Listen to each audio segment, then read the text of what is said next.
ఒకసారి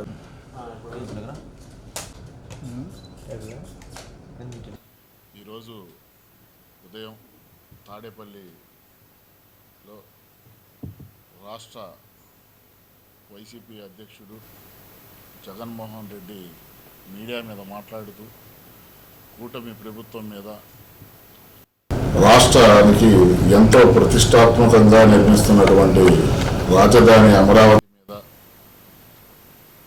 ముఖ్యమంత్రి చంద్రబాబు నాయుడు గారి మీద అలాగే ఉప ముఖ్యమంత్రి పవన్ కళ్యాణ్ గారి మీద ఆయన మాట్లాడటం మరలా రూల్ ఆఫ్ లా దాని మీద ఆయన మాట్లాడుతుంటే చాలా హాస్యాస్పదంగా ఉంది. రాష్ట్ర రాజధాని అమరావతి ముఖ్యమంత్రి చంద్రబాబు నాయుడు గారు అలాగే ఉప ముఖ్యమంత్రి పవన్ కళ్యాణ్ గారి నాయకత్వంలో కేంద్రం నుంచి అత్యధికంగా పెట్టుబడులు తీసుకొని వచ్చి చాలా వేగముగా రాజధాని ప్రాంతం అభివృద్ధి చెందుతుంది.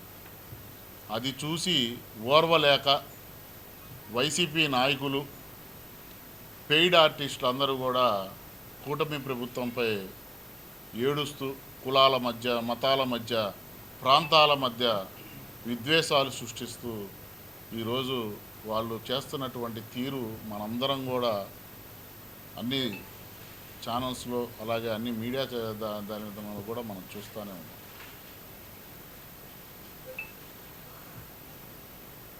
జగన్మోహన్ రెడ్డి గారు మాట్లాడుతూ మావిగన్నితో మేము ఎన్నికలకు వెళ్తాం అంటున్నాడు. గత ఎన్నికలకి 3 రాజధానుల పేరిట ఎన్నికలకు వెళ్ళావు. జనాలు 151 సీట్లు ఉన్నటువంటి నీకు 11 సీట్లు ఇచ్చారు. మాడు పగిలేలాగా నీ మాడు పగలగొట్టించినటువంటి సీట్లు నీకు 11.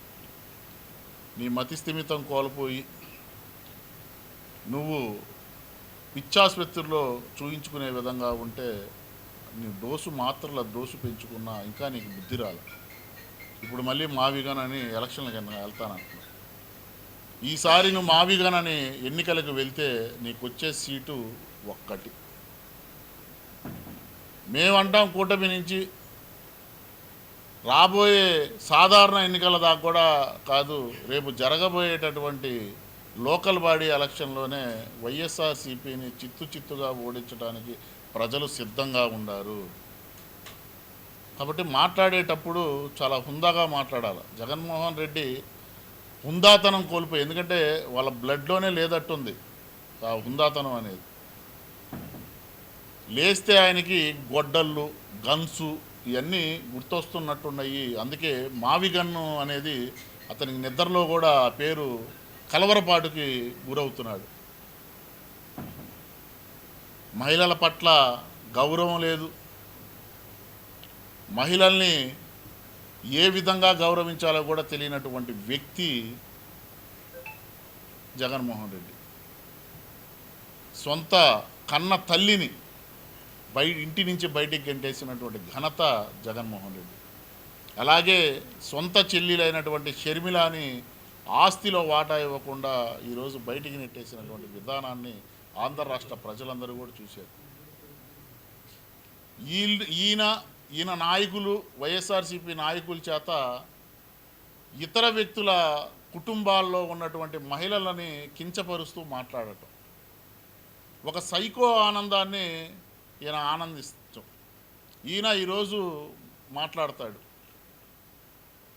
గతంలో నారా చంద్రబాబు నాయుడు గారు ప్రతిపక్ష నేతగా ఉన్నప్పుడు నిండు శాసనసభలో ఆ రోజు వైఎస్ఆర్సీపీ శాసనసభ్యులు ముఖ్యమంత్రి నారా చంద్రబాబు నాయుడు గారి సతీమణైనటువంటి భువనేశ్వరి గారిని అవహేళన చేస్తూ మాట్లాడితే పైశాచికంగా ఒక సైకోలాగా నవ్వుకున్నావే, నువ్వా మాట్లాడేది అని మేము జగన్ని సూటిగా అడుగుతున్నాం.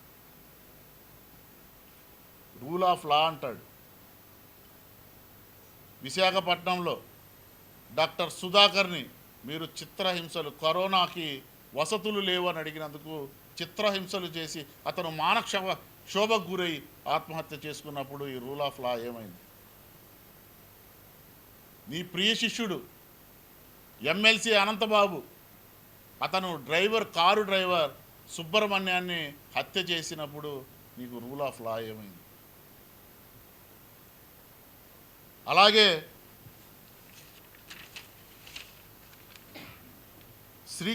శ్రీకాంత్ చేతిలో చనిపోయినటువంటి వాలంటరీ కుటుంబాన్ని ఎందుకు పరామర్శించలేదు అంటే ఆయన మాజీ మంత్రి అమలాపురం, ఆయన కుమారుడి చేతిలో ఒక వాలంటరీ చచ్చిపోతే ఆ కుటుంబాన్ని కూడా పరామర్శించినటువంటి దాఖలు లేవు. అప్పుడు ఏమైంది రూల్ ఆఫ్ లా అని మేము అడుగుతున్నాం. ఏ రోజైనా వాళ్ళ అక్కకి ఒక ఆడబిడ్డకి అన్యాయం జరిగింది, మా అక్కని ఎందుకు మీరు అల్లరి చేశారని గోల చేస్తే వైఎస్ఆర్సీపీ కార్యకర్త మన పక్కన ఉన్నటువంటి బాపట్ల జిల్లాలో పెట్రోల్ పోసి తగిలబెట్టినటువంటి ఘటనలు చూసాం. వాళ్ళందరూ వైఎస్ఆర్సీపీ నాయకులు కాదా అని అడుగుతున్నాం. ఈరోజు రూల్ ఆఫ్ లా గుర్తొచ్చిందా జగన్మోహన్ రెడ్డి? కూటమి ప్రభుత్వం రూల్ ఆఫ్ లా కరెక్ట్గా చేస్తుంది కాబట్టి సిఐ నాగరాజుని కానిస్టేబుల్ని మేము అరెస్టు చేయటం జరిగింది. నువ్వు మాట్లాడుతుంటే చాలా హాస్యాస్పదంగా ఉంది రూల్ ఆఫ్ లా గురించి. ఈ రోజుకి కూడా జగన్మోహన్ రెడ్డి ఎవరిళ్ళకెళ్ళి పరామర్శించారంటే ఒక గంజాయి కొట్టేవాళ్ళను, ఒక రౌడీ షీటర్లను, ఇలాంటి వాళ్ళని ప్రోత్సహించాడు తప్పితే ఏ రోజు కూడా మానవీయత కోణంలో ప్రజల దగ్గరికి వెళ్ళి పరామర్శించినటువంటి దాఖలు. ఎక్కడ చూసినా శవాల డప్పులతో ఆనందపడే సైకోట్ అటువంటి వ్యక్తి ఈ జగన్మోహన్ రెడ్డి. ఇతను కూటమి ప్రభుత్వం గురించి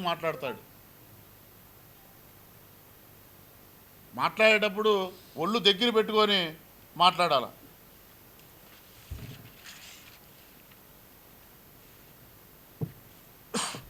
అలాగే సొంత చెల్లెలు షర్మిలాని నువ్వు తిట్టించింది ఎవరితోయ్యా? నీ సొంత చెల్లిలే కదా.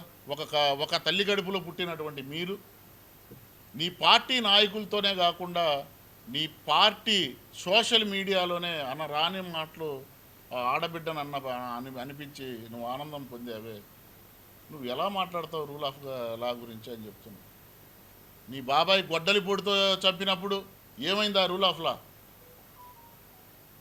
ఈ రాష్ట్రానికి పట్టినటువంటి దరిద్రం, ఈ రాష్ట్రానికి పట్టినటువంటి శని ఎవరంటే వైఎస్ఆర్సీపీ నాయకులు.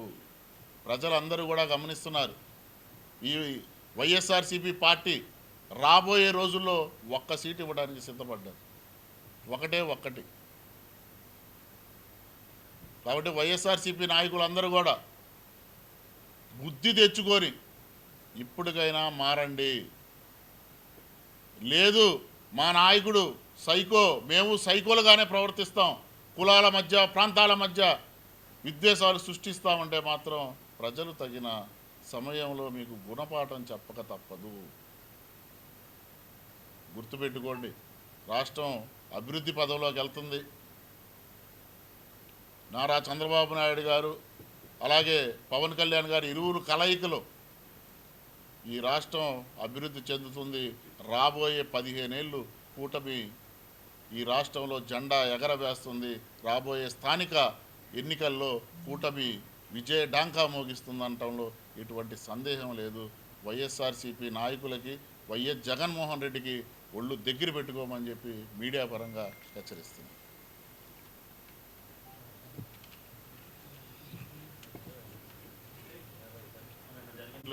పవన్ కళ్యాణ్ గారు సమాచార సేకరణ చేయమని ప్రతి పార్లమెంటుకి కమిటీని పంపించారు. ఆ కమిటీ ఆ సమాచార సేకరణ వాళ్ళు చేస్తున్నారు. కాబట్టి దాంట్లో రోజుకి ఎన్ని వస్తాయి ఏందనేది అది కేంద్ర కార్యాలయం వాళ్ళకి తెలుసు. కాబట్టి అవి మేము అంత ఇదిగా మేము దాని గురించి ఇది చేయట్లేదు. సో ఎక్కువ శాతం జనసేన పార్టీ తరఫున ఆకర్షితులు అయ్యారు. పార్టీలో పదవులు చేయడానికి, పార్టీలో కష్టపడటానికి ప్రజలు కూడా చాలా ఉత్సాహంగా ఉన్నారు. ఎక్కువ శాతం అప్లికేషన్లు అయితే వస్తున్నాయని నేను, ఇంకా 2 రోజులు టైం ఉంది, ఇంకెన్ని వస్తాయి అనేది చూడాలి.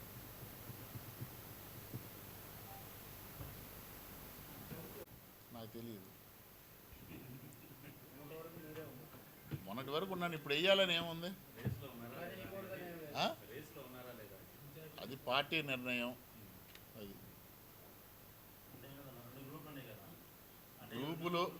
గ్రూపులు ఒకటే, పవన్ కళ్యాణ్ గారి గ్రూపే. మాకు ఎటువంటి గ్రూప్ లేదు, మేము మొదటి నుంచి కూడా చెబుతున్నాం. ఇక రెండో గ్రూప్ ఎవరో మాకు తెలియదు.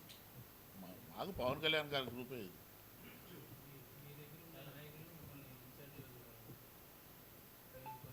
పవన్ కళ్యాణ్ గారు ఏది ఆదేశిస్తే అది స్వీకరించడానికి నేను సిద్ధంగా ఉండా. నాకు ఇది కావాలని నేను ఎప్పుడు అడగలా, ఇప్పుడు కూడా అడగను.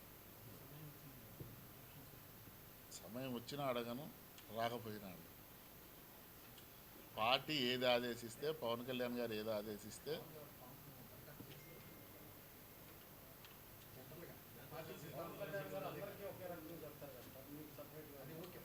పవన్ కళ్యాణ్ గారు అందరికి ఒకే రకంగా చెప్తారు. సో దానిలో రాష్ట్ర కమిటీలో ఏమి అప్లై చేయమని లేదు కదా.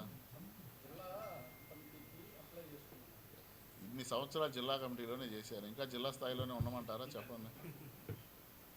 ఇన్ని సంవత్సరాలు జిల్లా కమిటీలో చేశారు, ఇంకా ఉండమంటారా? చెప్పాను చాలా క్లారిటీగా, పవన్ కళ్యాణ్ గారు ఏది ఆదేశిస్తే దానికి వెళ్తాను. అలాగే రాష్ట్ర కమిటీ కూడా దాంట్లో అప్లికేషన్లు తీసుకునే పని అయితే అప్లై చేసి ఉండేవాడిని, ఎందుకంటే పార్టీ లైన్ మీద ఉండేవాడిని కాబట్టి ఉండేవాడిని. దాంట్లో కొన్ని లేవు కాబట్టి పార్టీ నిర్ణయమే నా నిర్ణయం.